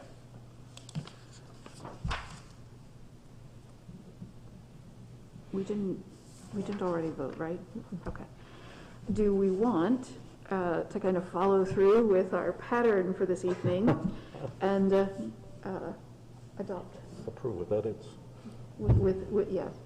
Adopt it with the suggested or discussed Yeah, I'll edits? make the motion that we adopt the form with the edits as discussed. Second. Any further comment? Okay. All in favor of approving the policy statement for the HRC with the discussed and suggested edits, please signify by aye. Aye. Opposed? Mark raised his hand, aye. Did he? Okay. Okay. Oh, Chris, we're just on a roll. We are. All right, so right now I am working on a request for proposal for to seek a consultant to create our comprehensive 3-year historic preservation plan. And one thing we want to do is appoint a 2-member review committee to overlook that request for proposal. I hope to have that done by the end of this week. And we would like to appoint a committee to review that, and then once it's reviewed, be able to have that published. So that we're a little behind in terms of our Keystone grant. We should have had this done a little earlier, but we're here now, and we're getting that done.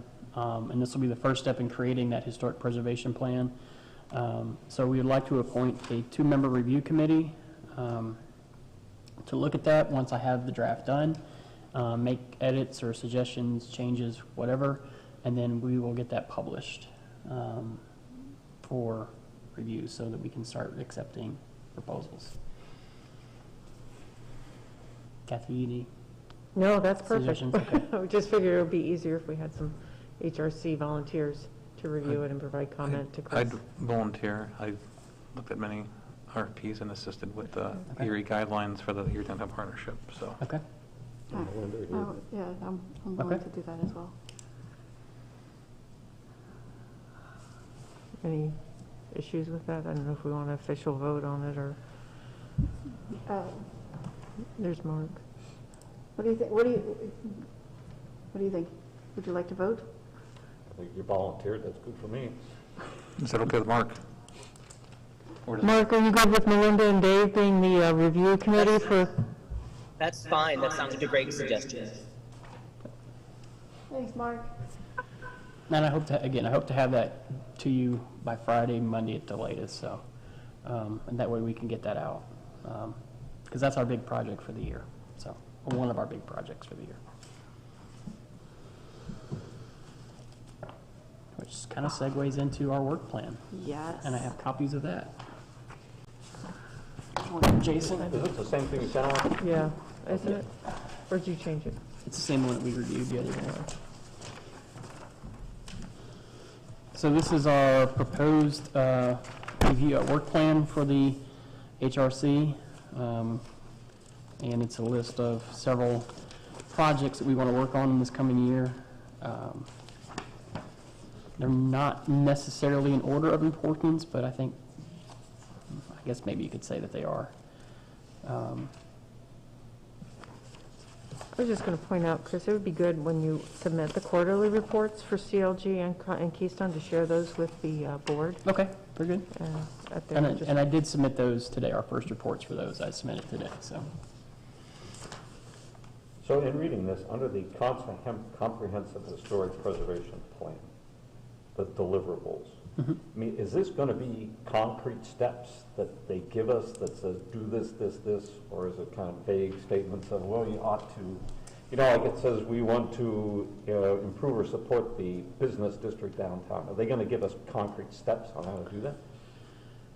Yeah, so that'll all be part of the end product is a plan for how to promote and kind of set a guideline for historic preservation for the city of Erie for the next 3 years. So there'll be several recommendations they make. I don't know what those will be yet.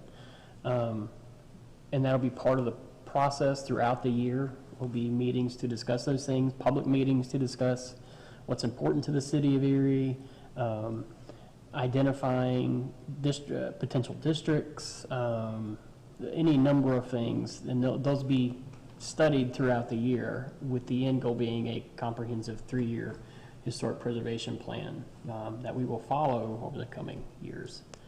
I was going to say, to get the most out of this plan, I would Right. think that it would be very clear with its recommendations. Yes, it'll have very clear recommendations. Okay. And implementable timeline as Yeah, well. and that'll be one of the first meetings we have, is creating a timeline for a more comprehensive timeline of what we expect over the coming months. Okay. Then on page 3, the survey plan methodology, what exactly is that?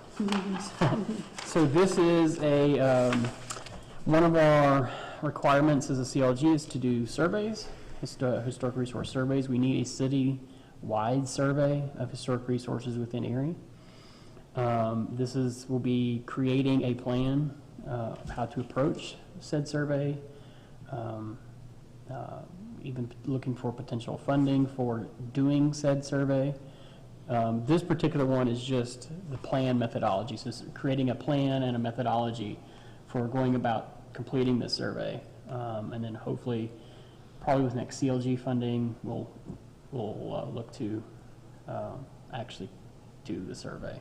Because Melinda, on the Preservation Area Web, you have a survey that's done by the Mercier Street. Yeah, They started one. Yeah, so here's a little bit of background information on this particular task. Yes, Preservation Erie did fund a countywide inventory in 2014. It looked specifically at exteriors and the architectural quality and integrity of the exteriors of like 32,000 buildings. So it was a windshield survey only. The State Historic Preservation Office has been asking the City of Erie to conduct a kind of lower level survey for 4 to 5 years now. And the reason is because the State Historic Preservation Office now has outdated information. And as the city implements its federal and state grant programs and uses federal and state dollars to remove blighted properties, redevelop other properties, the State Historic Preservation Office is called upon to weigh in, right, to review those projects. And this State Historic Preservation Office has said, our information is outdated. We need you to do a lower level, more intensive level survey of the City of Erie so that we have the best information available to us to be able to make decisions and make determinations on how you're using these federal and state funds on these historic resources. And so the SHPO has been asking for this even after the Preservation Erie survey, because the Preservation Erie survey provides valuable data, but it was indeed a windshield survey, which means it kind of collected that more broader macroscopic data. And so through this survey, the SHPO has pointed to what the City of Pittsburgh has done. It's pointed to what the SHPO has asked Johnstown to do. And those communities, Pittsburgh, for example, is too large to do an intensive level survey citywide. So what they ended up having to do is they created a phased survey that encompassed the entire city, but they did, one section of the city in 1 year, another section of the city the following year, because each one of those smaller or phased surveys had a cost to it. And so it was too costly for let's say, the City of Pittsburgh or City of Johnstown to do the full citywide inventory in one fell swoop. And so that's really why here we're talking about developing that methodology. So if we are to phase a more intensive level survey for the City of Erie, what does that look like? Where do we start? And we would want probably to prioritize those areas where the greatest change is happening, I would anticipate. But again, that's just... What additional information are they looking for now over and above what Preservation Area has? Because I looked at my house on there. Did you? Yes, just because I wanted to see what was there. So what more are they looking for? So we're gonna have to see. Again, Preservation Eries did not look at history, right? That historical context and developmental context.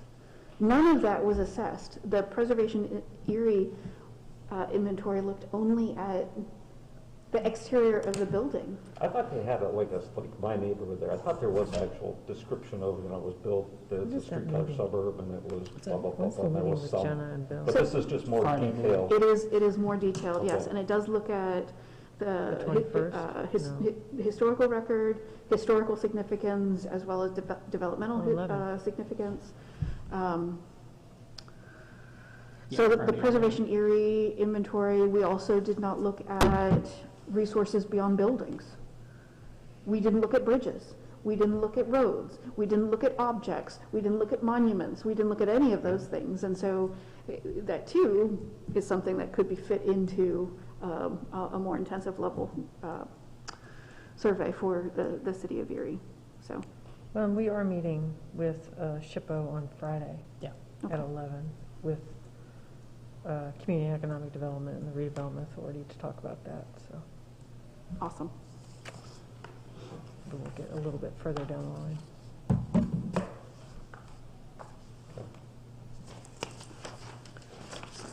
One thing I did want to mention, maybe we can just put a pin in this and talk about this later. From the timeline when we were looking at it, this is a meshing, as Chris mentioned, a meshing together of what was we said we were going to do with the CLG grant and what we said we were going to do under the Keystone Preservation Grant. For the most part, I think that's really what gave us, everything here, except for the overlay district, because that's something we naturally want to do.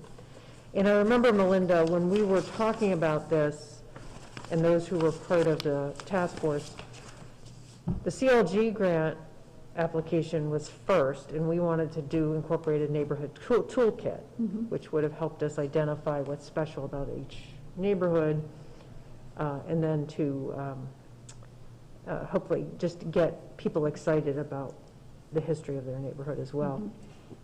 And we had anticipated that that might help us serve a 3-year strategy for the Preservation Historic Review Commission through that process. And then we got a Keystone grant that we applied for to do a preservation plan, which really kind of takes the need for a 3-year strategy when we're actually doing a full-blown plan.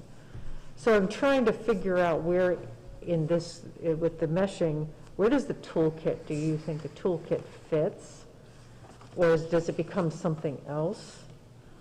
Well, it's also possible that the toolkit, again, that was, the name toolkit was really a placeholder. That really comes from something that I suspect we will see also through the planning process, the development of the Historic Preservation Plan, and that is the need expressed from residents for support, whether that be in the, helping them figure out how they research the history of their homes,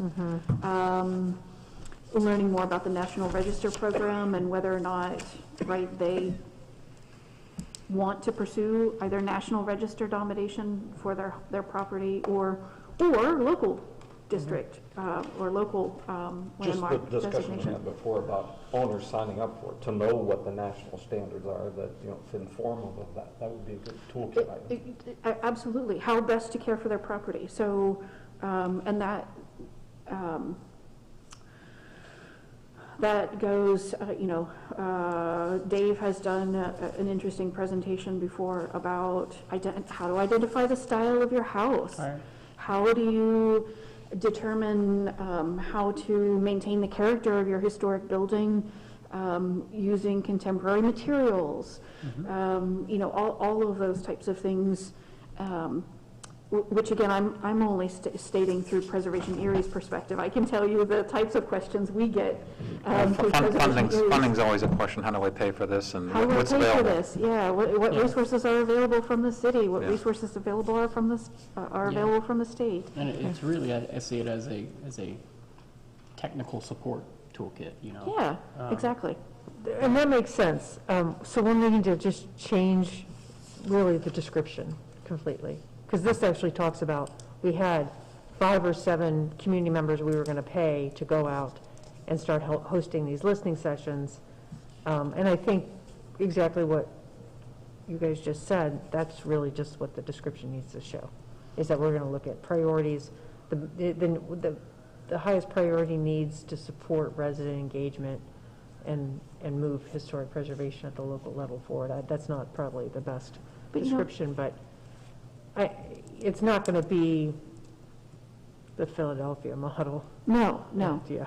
Well, and honestly, so it's also possible, depending on if the SHPO is on board with this, since they are the funder, it's possible perhaps to put off development of the toolkit until work on the historic preservation plan is done. Because I suspect that through the historic planning process, we're gonna figure out what residents need, whether it is a toolkit, or is it a website, or is it a, like, again, toolkit was always a placeholder, right? Right. It's a resource box. Yeah. Would we then need to, you think we should reach out to SHPO and get a modification? Because I think this is word for word in the CLG grant. I just want to make sure if we're asking for changing of the timeline, I don't know how close, how precise they are, and a reconfiguring of what this might look like a to be determined follow-up.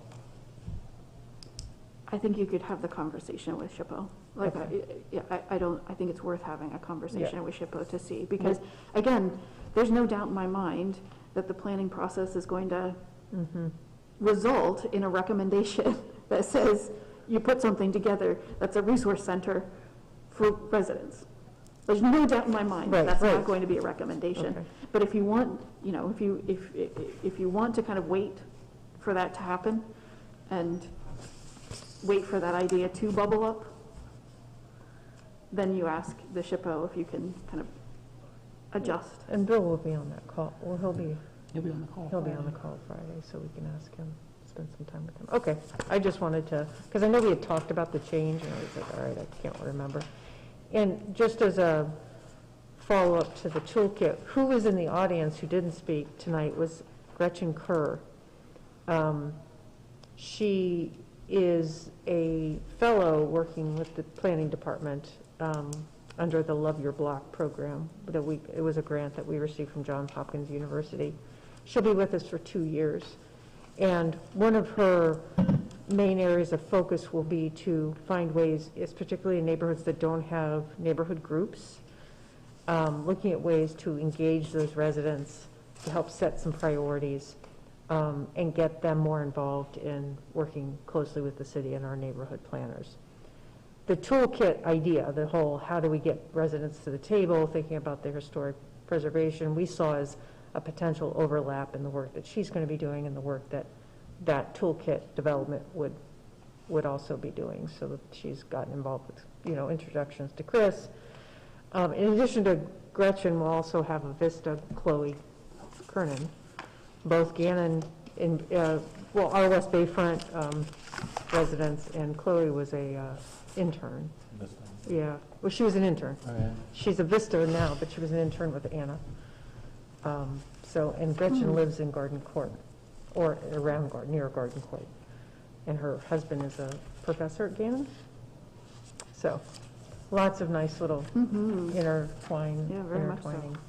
The Love Your Block program will mostly be a mini grant type of program, probably initially looking at like small home repairs, much like a Renaissance block, but primarily focused on finding blocks where residents will actually talk to their neighbors and get more people to the table as a way to figure out where the block champions that we can rely on. Anyway, more to come on that, but I meant to introduce her before she left, but she's just been popping in to learn about different commissions and boards. Which had nothing to do with the timeline, but it was a segue from the toolkit. So just clarification, how do you want me to rework that section? I think once we talk to Bill, we rework it, just so we have it. This is more of an internal document for us, like this, so we know what Chris and the rest of the HRC will be working on and when. We started putting this together before Chris started, and I said, every year I like to put in those work plans for my boards and commissions. Are there any other items? I know there are no other items on the agenda. Is there anything else to discuss? What would you like on next month's agenda? Did you want Chris to put something officially for Roger Britton? Rob. Oh, sorry, Robert. Yeah. Robert Britton. I know, we're going to call him a couple different, because he was Mr. Meyer before. Yeah, sure. He was talking about trying to do it during Black History Month, which is February, right? But it's got to go through us, then the city council, and so. that's I'm not unlikely sure that's what gonna happen. I mean, what's he going to do with shared heritage? So this is what this is what the shared heritage team has talked about since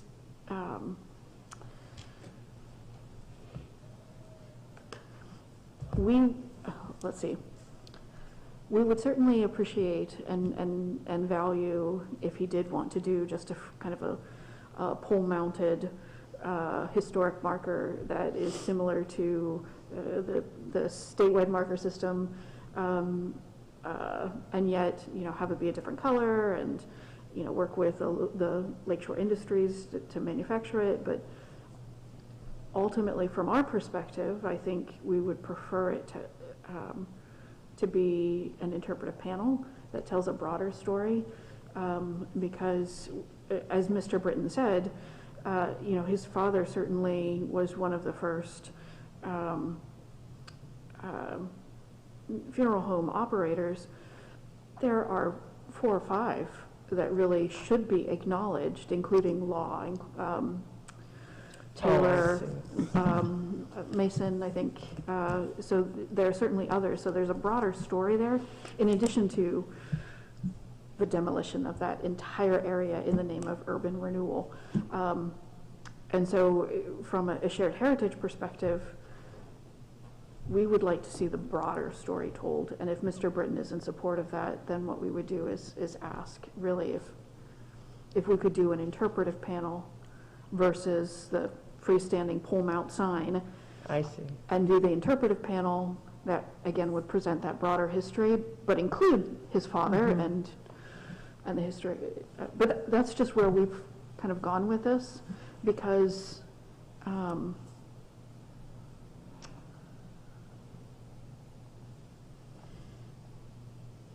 yeah.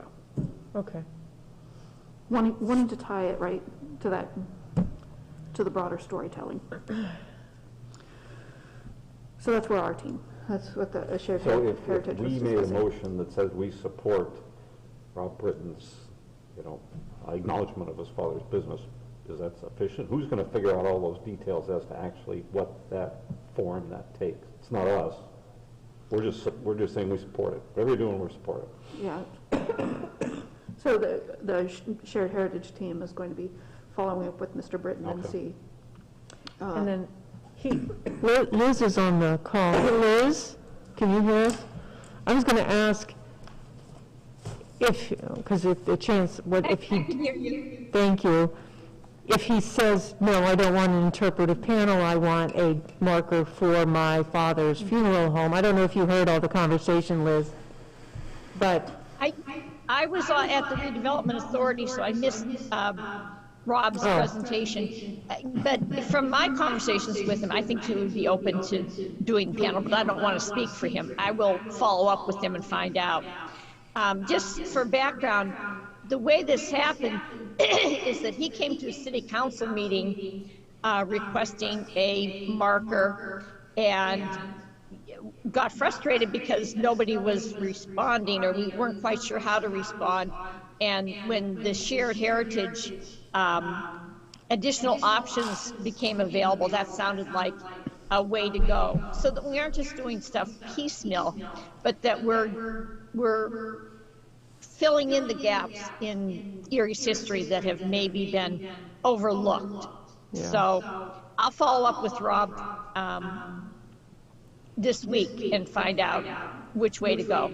I just think it's a good idea for a Historic Review Commission to be aware, and David's on here. He knows that he and I have been advocates for having a process for something even as simple as an honorary street renaming, because these requests would come in and then, we go and hang up a new sign, honorary, the street names never get changed, but they're honorary street names.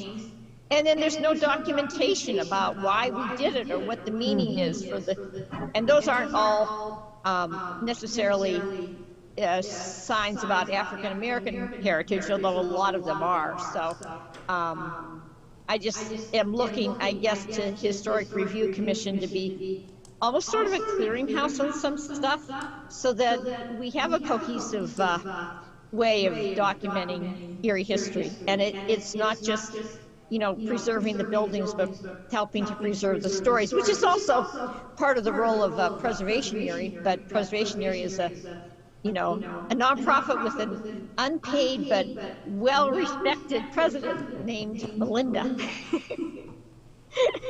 So I hope that makes sense. I'll follow up with Rob. I'll get back to Chris and Melinda and let you know what I find out. We're kind of in new territory here, obviously, and Historic Review Commission is relatively new too, so. Thank you, Liz. So we would want to put that on the agenda for February, and then the commission can decide how to word that between now and February. Just want to make sure we include that. That's Thank good. you. Sounds good. And then the same here. Same as true for Mr. Myers. Same as, my only comment, I don't sit on the commission, but as he was talking, my comment about the difference between, of course, his and Mr. Britton's is he has a building.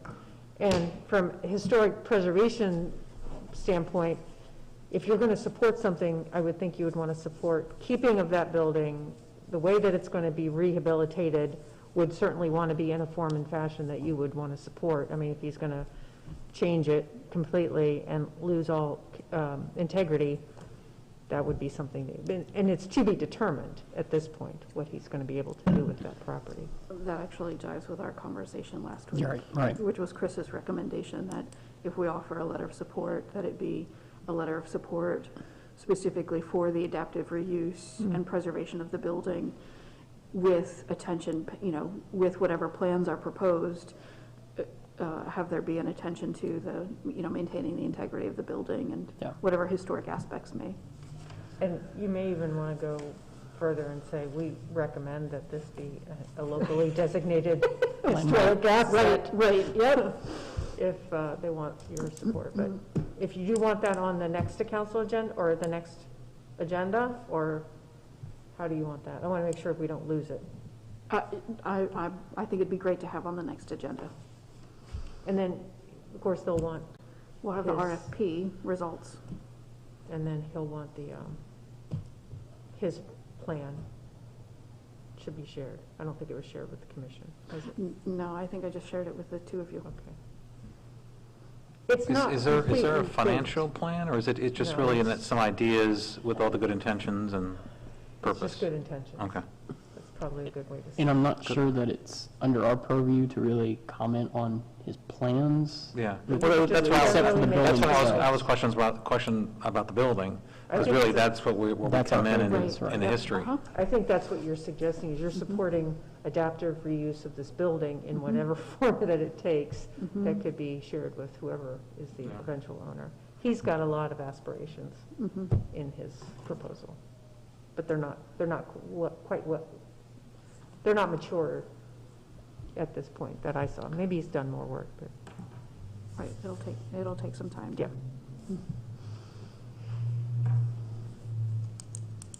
But I also suspect, never mind.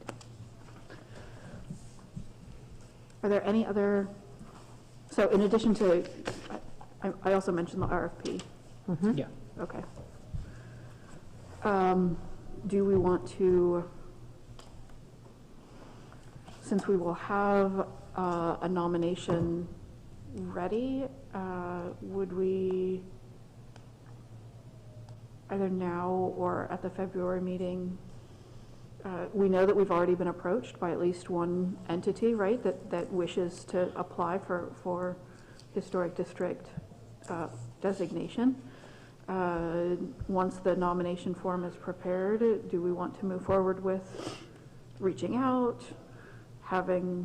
requesting that they submit the nomination form? I don't know that this actually gets on the agenda. I don't know. I'm just kind of putting all of that out there.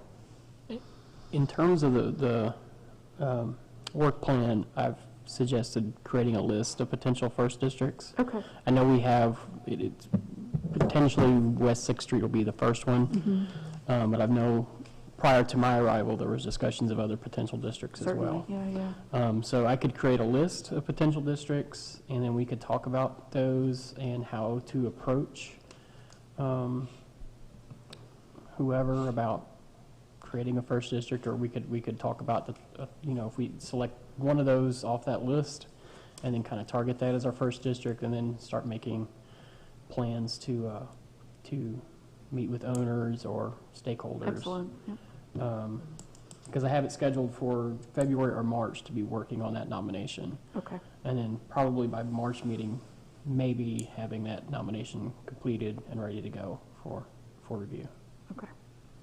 And we'll need to get the fees in front of council Yes, between now yes, and then. yes. So I'll work on that as well. In fact, I'll put that on the agenda as well, schedule the fees. Yeah, it'll be based on council's schedule, so I'll just need to ask Okay. Ed Betza. I don't quite remember. I'm sure that's by ordinance, which is going to take 2 readings, and I don't know when they meet again. So it could take another month or so. Yeah. So to It'll be at finalize the least a month. nomination. Yeah. I don't think anyone's going to have any issues. We just have to go through the process. Well, again, just thinking through next month's agenda, it's quite possible that we review your list of Okay. proposed or suggested historic districts. Anything else? I think we got it covered. Yeah. It's been a busy meeting. Yeah. Okay, motion to adjourn? Dave motions to adjourn. I And should all vote on these. Jeff seconds. So Jeff Jeff seconds. Okay, all right. All in favor? Aye. Aye. Aye. Any opposed? Okay, we are officially adjourned. We're at 6:02. Bye.